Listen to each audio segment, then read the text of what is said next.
Masterminds have been around for a long time, right? But unless you had a bunch of extra income to throw at it, you couldn't be a part of it. Well, we wanted to solve that problem. And so we're bringing masterminds to you for free. Welcome to Mastermind for the Masses. Hey everyone, welcome to Mastermind for the Masses. I am Dr. Josh Nelson. With me as always, we've got Colby Brooks and Shan McQuown. We are here this week in the original format because we kind of wanted to switch things up a little bit and go out to our LinkedIn audience and actually ask them what they wanted to hear from us. So we put a poll out there this week, and ultimately they decided that they wanted to hear more about change management. So we're going to dive into that in just a little bit. But speaking of change, I did want to throw it over to Shan and see how the new role is going. I know you mentioned on the podcast that you took a new role, and just want to see how that's going because I think you kicked it off this week, right? Yeah. Monday was my first day at the new position. It's going pretty well. Not too much hands-on the first week. It's always a lot of the HR ropes that you have to run through, and a few delays in getting like access control. But so far, everything's so good. There's a lot of familiar approaches and what's the word I'm looking for? A lot of familiar responsibilities and roles that I'm kind of seeing that remind me of my previous position. So it's that stepping out of that imposter syndrome is happening a little bit quicker than I thought already. A nice throwback to last week's episode. I like it. So if you haven't checked that one out with Say Row, go check that out. But no, thanks for sharing your journey with us as you go along. And I happen to just have inside info that I know Colby's got some changes coming up too. So, sir, you want to tell us what's going on for you? Yeah, so I actually got a few. It's not just a job change, but I'm actually moving states as well, moving from Florida up to South Carolina area. So very excited about that. Definitely love the area. I'm very excited for what that means for both myself and my fiance living in the area and having fun there. But then coupled with that is a job change as well that I'm very excited about. So yeah, I mean it's a little bit different than what I'm currently doing. Should expose me to a lot of new elements that I haven't previously been exposed to. So that's really exciting. Um, but yeah, no, just a lot of change all at once. But it's funny. This is actually the first time in my life, whether it's a job move or a physical move, that I actually have zero stress associated with the actual like change. I had a lot of stress with finding the new job once I knew that we were going to move because we kind of went move to physical place and then find jobs after the fact, which is usually not the way that you do Yeah. it. Wow. Finding a job was definitely very stressful, but now that that's locked in, I couldn't be happier. And yeah, I have no stress over everything else. Like we're ahead of the schedule move wise with packing things. Like I just feel like it's the smoothest transition that I've ever had, which is really nice. That's awesome, man. And I'm excited for you. I'm excited for you both. I am not going through major life changes. So I have a boring week, but I am going to take the kids out to the Appalachian Trail and do a little bit of hiking this weekend. So that's something I'm looking Nice. forward to. That's super cool. That's not boring. That's awesome. Yeah.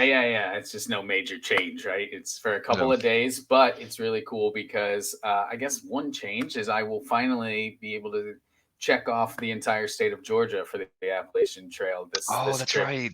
Yeah, I've been working on it Yeah. for a while, and this trip's going to actually wrap that up. So That's I've got crazy. about half of North Carolina done as well. So I'm going to have to work on that one next. But it's slowly but surely, progress over time. I'll get through the whole thing. But yeah, That's very cool. It's exciting.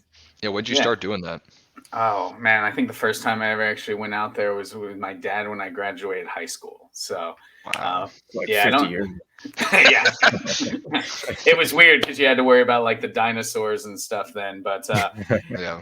no, honestly, I don't get back there as often as I'd like to. It's maybe once every couple of years, and just based on timing, I don't typically stay more than a few days. But it's I'm really excited to finally wrap up that. You set a goal forever ago, like Shan said, and to finally see it kind of come into fruition is really cool. Yeah, that's really Uh, neat. yeah. But it sounds like this is the perfect time to really talk through change management with all of us in different phases of it, right?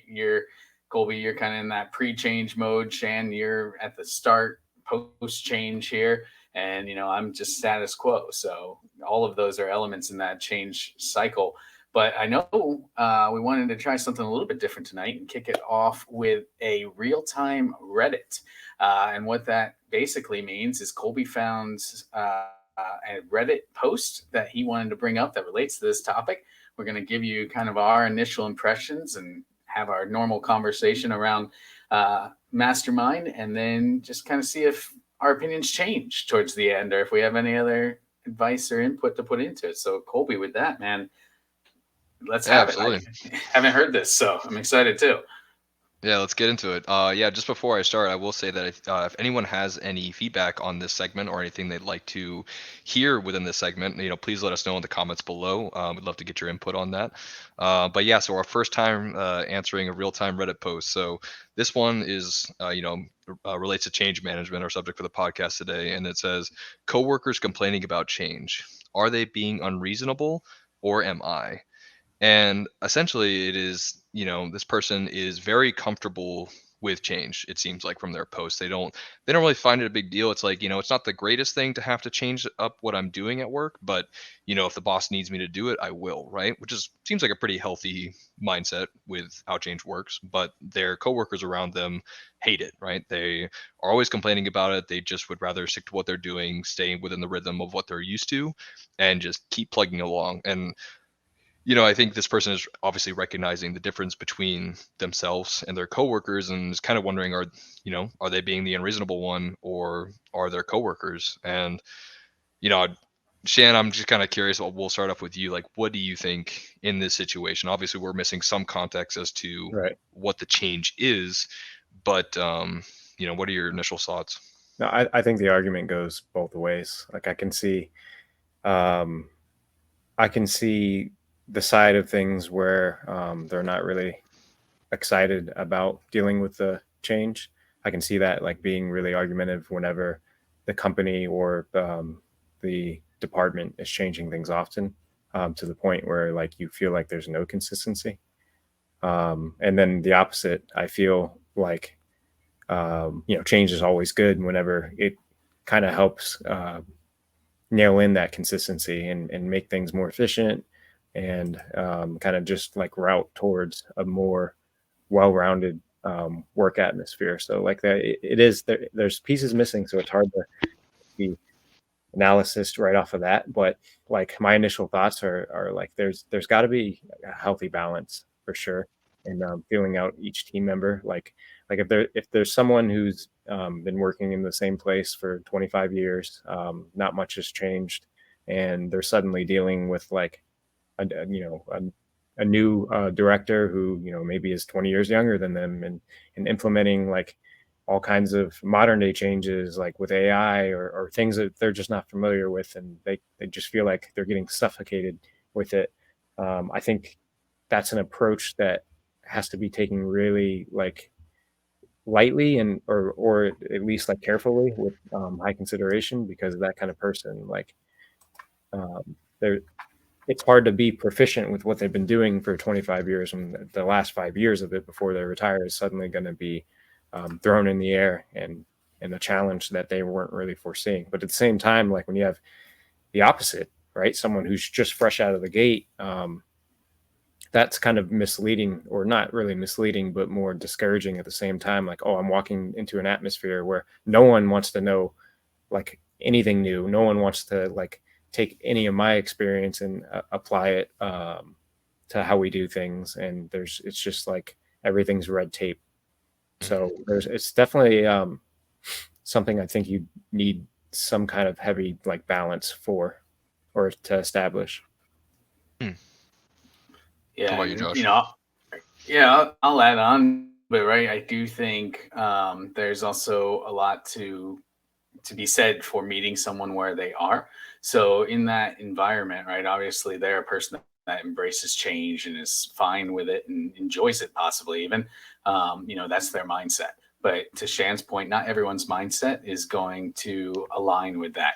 So your approach to change management, I think, is very important, right? Because if you do have somebody that's a little more cautious about change, ensuring that they understand the why behind it, ensuring that they feel supported throughout the process, I think that helps that be a more successful change. Whereas somebody that is gung ho and really excited about it, you might be able to just tell them and not really need to get tons of buy-in. But I think just ensuring that the people that you're working with, you meet their needs, and that would help. I mean, I would even suggest to the person who posted this Reddit that they could have that influence at their level to really help change be successful too, especially if they're excited about it.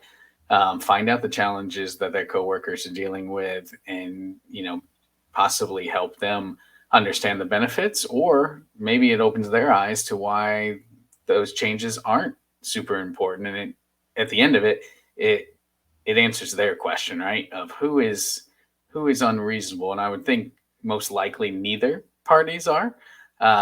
It's just a matter of not understanding each other, and that can be solved, I think, through really communicating about the change. Yeah.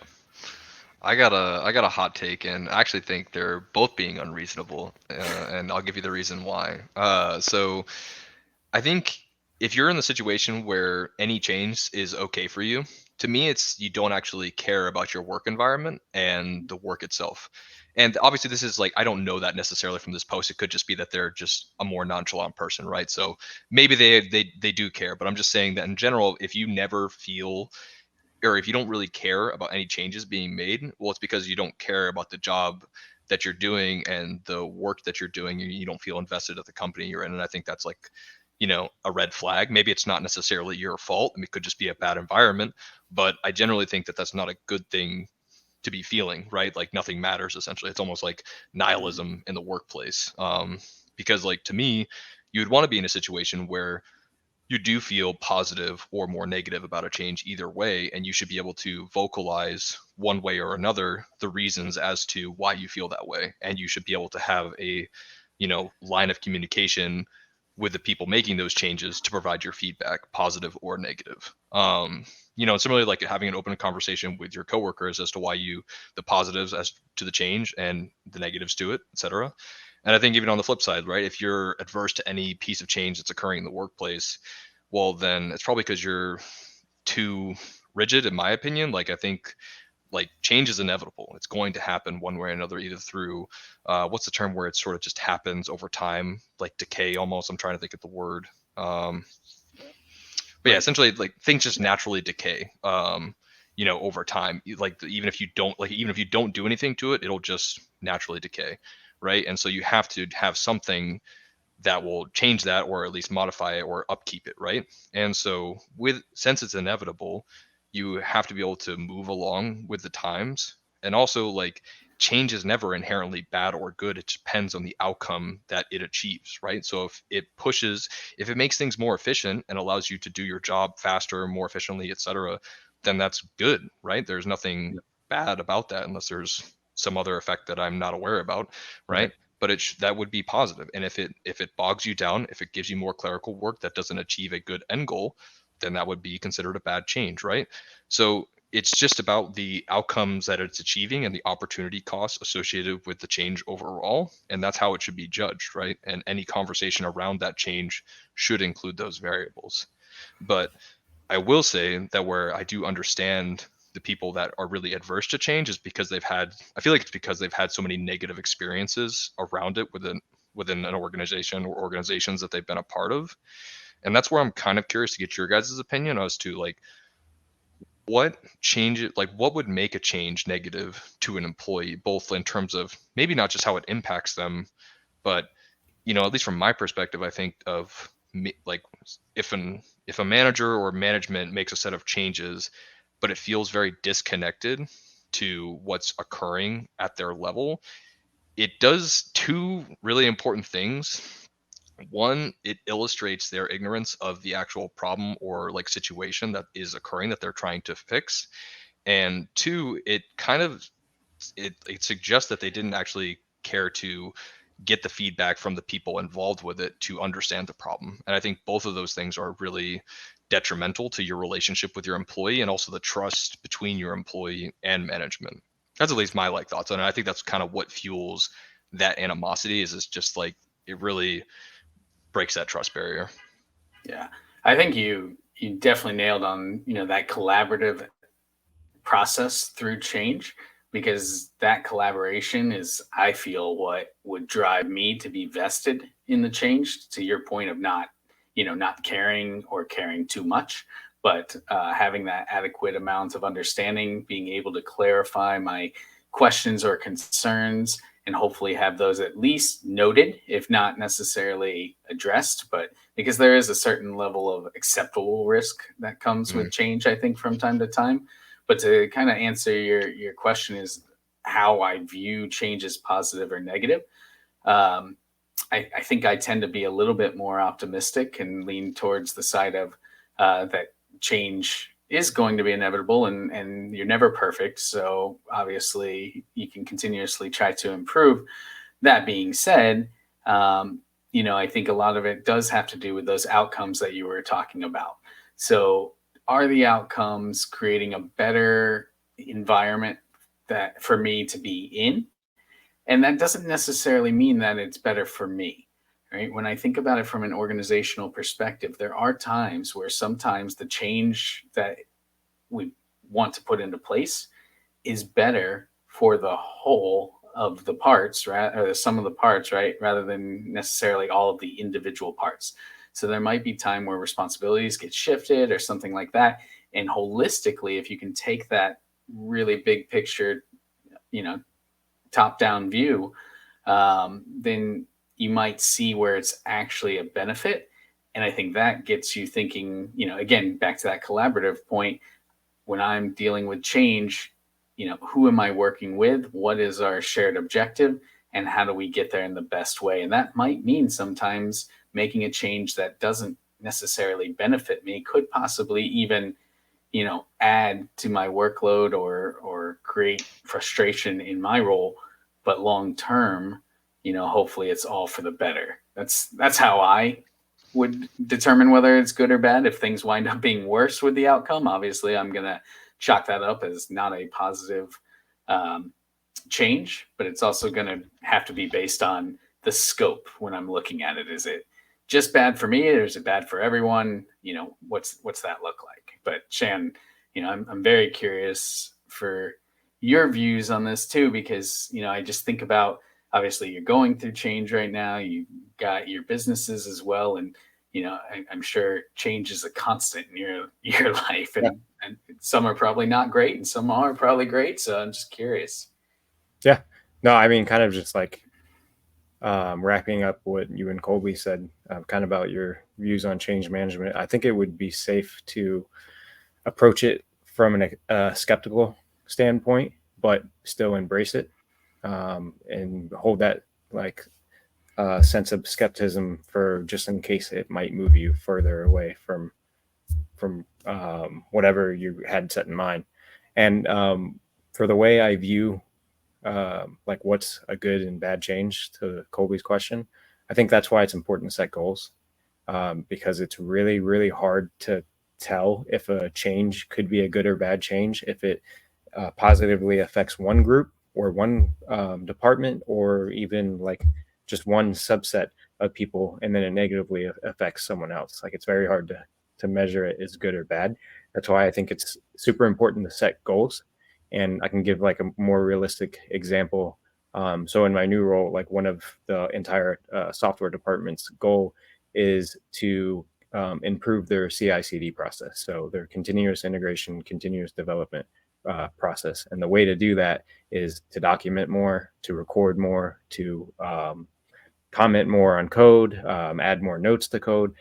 And whenever you implement those kind of changes, it obviously, to each developer, each engineer, that's kind of like a headache. And it's more like, okay, I'm going to waste more time than I am to actually make the change documenting it. But whenever your goal is to improve that CI/CD process, that is a positive change, because when someone leaves the company or someone like myself is brought into the company, I'm now presented with a whole wealth of knowledge on what has recently changed, what documentation is available to me, what exists currently in the company. So it's all about the different point of views. But again, like I couldn't say you could just measure pros and cons or like good and bad. Like to me, it would be all about whatever that goal is. Same thing with the business too, right? Like if I'm going to improve my customer experience, I might implement, I don't know, a reward system.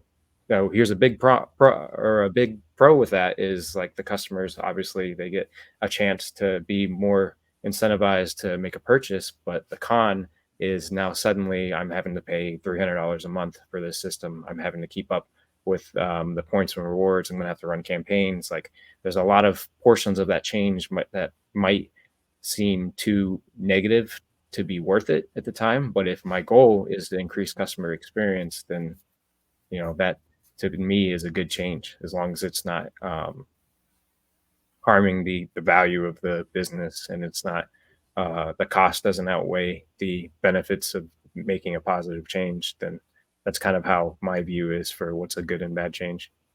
Yeah. Yeah, I really Right. resonate personally because like I feel like one of the worst feelings is to have change be brought upon your work environment without understanding the logic as to what the goal is behind it. Like why are we changing this and for what Mm-hmm. purpose? I think when that's not really clear, it's just kind of frustrating because people will dream up their own reasoning as to why it's happening, and which can be very cynical because it's left open to interpretation rather than them just like hearing straight from the horse's mouth about exactly why it's changing that way, right? Like I think that's really critical. And to your other point, Jen, like I think it's so important for any organization, management, et cetera, anyone honestly making changes that will have a specific impact to have that goal and to review it, right? Like have a set period where it's like, I will review it at these intervals to determine whether or not it seems to be having the effect that I would like it to have. And then being accountable for that. Because I think that's another reason that people can get upset over is because sometimes changes will happen, but then it doesn't seem like that reflection process happens, at least to the employee necessarily, because they may not see the meetings being had around it. And then they kind of just feel like they're left picking up the pieces until something down the road changes in relationship to it. Whereas, like, I feel if there's more of like an open line of communication around, like, hey, we've made this change. Here are the results from it, right? Because you may not even see the positive results from it, right? Especially if it's outside of your department.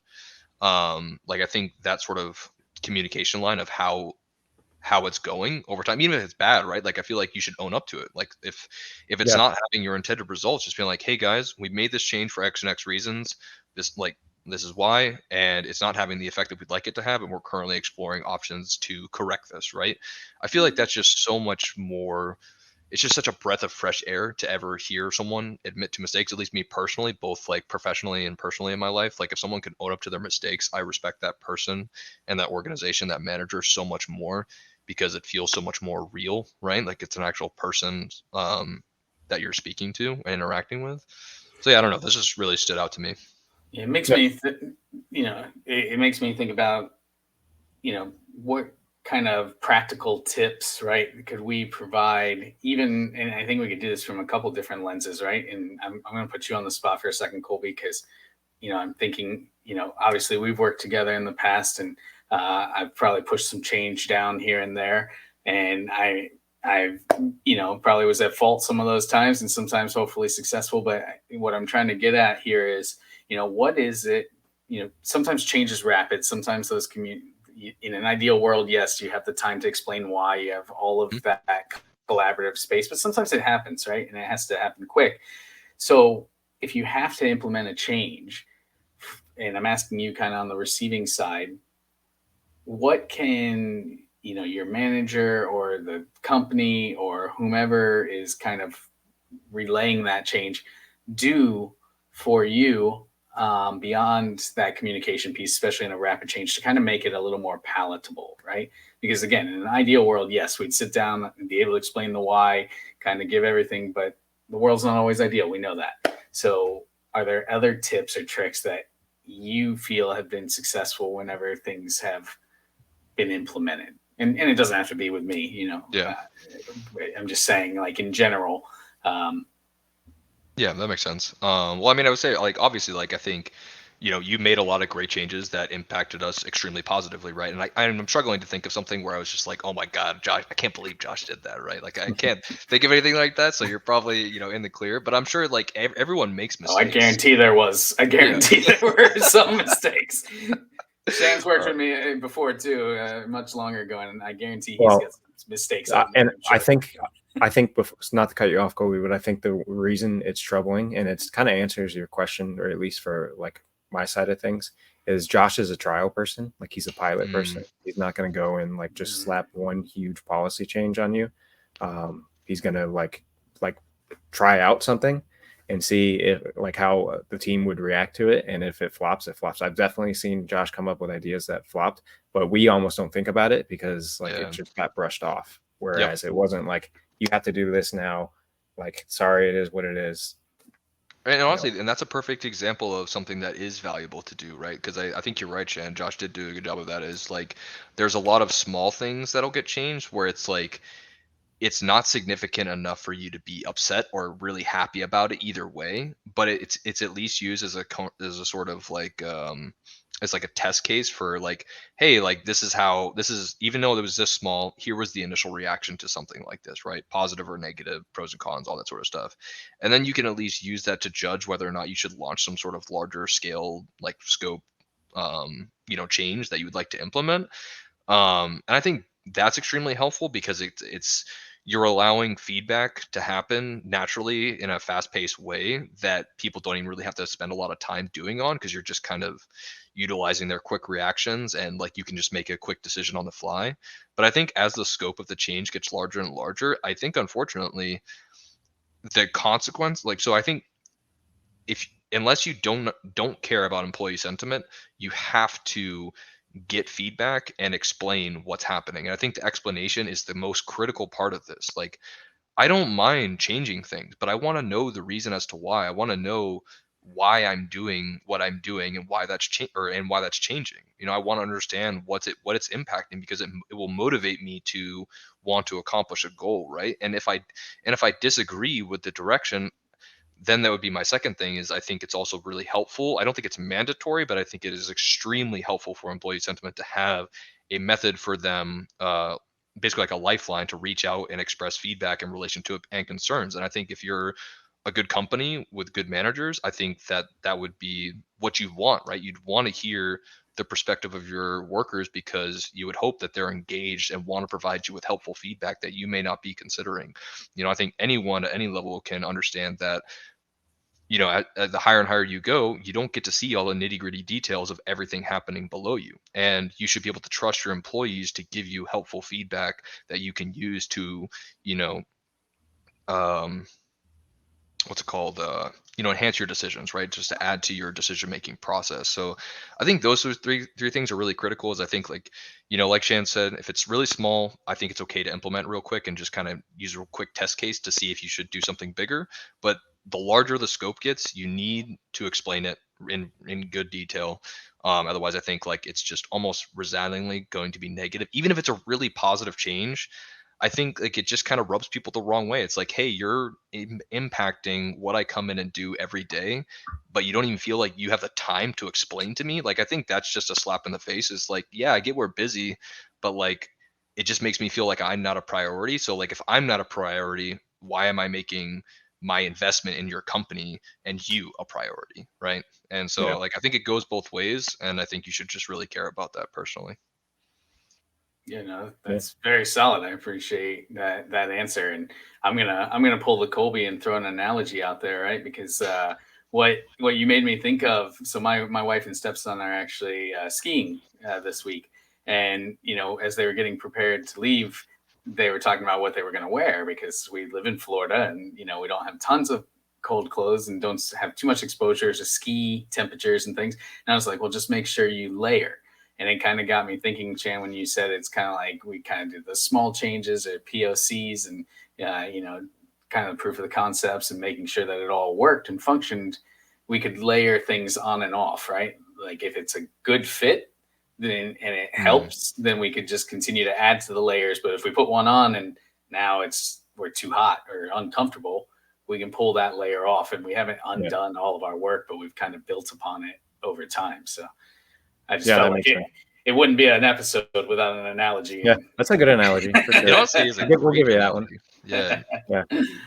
Well, because I like it so much because I think it builds on another concept that I think is also important when you're talking about the context of change management, because it matters what type of organization you are and also how you set yourself up for the change to occur, right? So if your employees are relatively used to changes happening, right? So they're never like, I mean, I'm not saying it should happen like all the time, right? Like every like month or so, but like if they're relatively used to changes occurring, you know, there won't be like as harsh of a reaction in comparison with someone who's like doing the same thing for 20 years and then suddenly has to change what they're doing, right? So I think that matters a lot.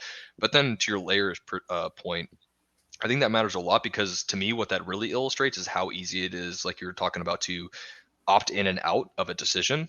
Because I think, something especially that like caught my eye when we do our sort of uh, CR requests. I can't remember what change requests that we do at work. Like one of the biggest things is always having a basically an opt out plan. Like, what are you going to do to reverse your change once you implement it? And I think if you do not have a plan for that, like that should be a giant red flag, and you should have a lot of hesitation around implementing it because obviously, like it's going to take a lot of time, or it's not possible to change it once you put it into effect. And you should have more sort of caution and consideration with implementing it. So I just think that was like a really nice analogy for that.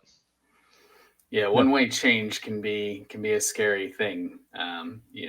Just like Shan was talking about a little bit ago, the fact that they're adding in all of this documentation and things, it lets them know where they could pivot if they had to go back in time and tweak. Mhm. Because just like change is constant for us, the variables and the things that drive that change also continuously switch up, right? So what might be best for the business today may not be the best for the business in a year. And you don't necessarily want to lock yourself into a decision that you can't pivot with. And I know we've used this example before, but once upon a time I did work at Blockbuster Video, and we all know that their resistance to change, unfortunately, did drive them pretty much to non-existence, right? Other than examples of what not to do when you're at the top.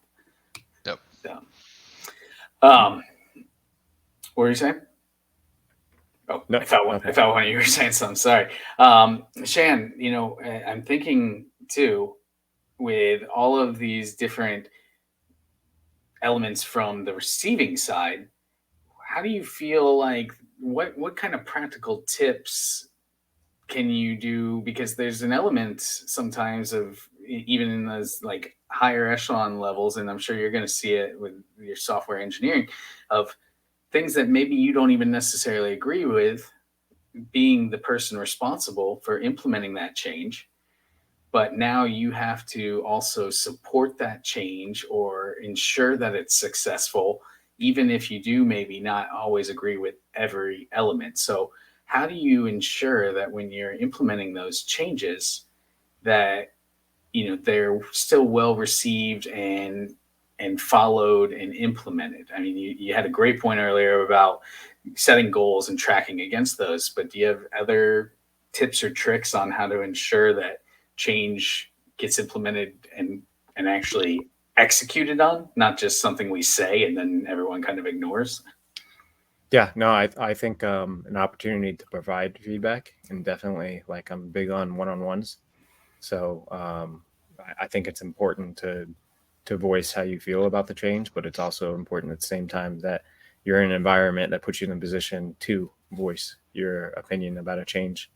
So if something like is like out of the control and it kind of harms a team all at once, or it doesn't really harm the team all at once, but it puts them all in kind of the same like mentality. I think it's important just from the management side of things to reach out and provide the most support you can. I can give you a real life example of a bad change to me that unfortunately like resulted not necessarily in like a bad result, but in a not so positive result. Was I worked for the company that issued a return office. And when they did issue a return office, there was plenty of good reasons for it, and there was plenty of positive outcomes. It just for my specific situation, I was not in a commutable distance to the office for this place. So like perspective wise for that, like it could be seen as a bad change. But the reason I won't call that a bad change is the way management in the company actually handled it. There's pros and cons to each side, of course. But what was really important to me and why I will never talk about it negatively is yes, that procedure was put in place to return to office and I could no longer commute, but I was giving a full year, 365 days to kind of figure out if I can move closer, if I can make the commute, if I can adjust my family schedule to make the commute, or if I can, it gives me 365 days to find another position that might be closer to me and might be a little bit more flexible with that schedule. So like that could be to me a change that rubs someone the wrong way and like leaves a negative mark permanently, but just that little bit of support and that little bit of flexibility, like that made 100% of the difference.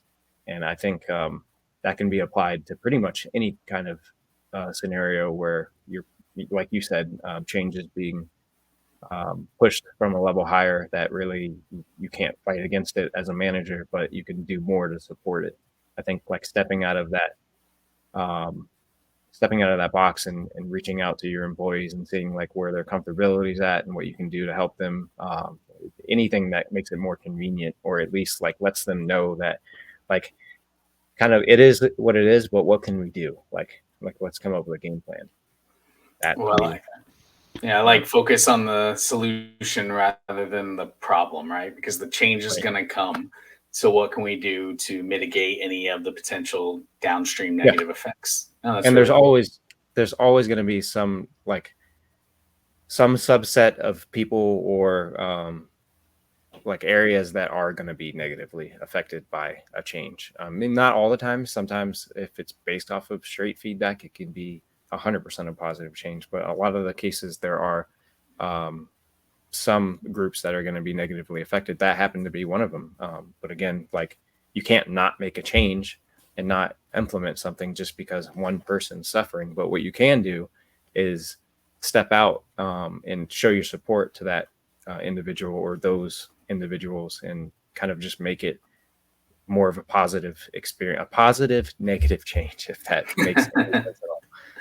So, at the very worst, that winds up being neutral, right? If they do cancel Yeah, each other out, at least, like you said, it doesn't leave a bad taste in your mouth. Maybe it would have been great to figure out a way to stay there, but it just didn't pan out. So, you still turned it into a positive situation as best as you can, right? yeah, 100%. I mean, Yeah. it just leaves you in a position to where like you can do what you can to fully embrace the change and figure out your own ways to support it, or like it gives you the time and space to say like, okay, like maybe this change is going to be that one thing that's too much, and it offers you that support to put you in the position to where you're comfortable enough to find something else, or at least like not feel stressed, like to where like, all right, you gotta, like, that's another big thing too, like timelines we should talk about as well when it comes to like change management. Like Colby mentioned earlier, like making sure the company or the director, manager, supervisor, whoever is communicating why the change is happening. That's important too, but it's also like communicating when it's going to happen and being very upfront about that well before the change gets uh, thrown on someone. Because Yep. who really likes to deal, even if it's a positive change, if it's like flipped overnight, like it kind of leaves some kind of Hmm. negative connotation. Yep. Yeah, I wanted to like quickly touch on like something you were saying too, Shan. So the first one is I think what you were talking about with having that game plan around how to deal with the negative side of the change.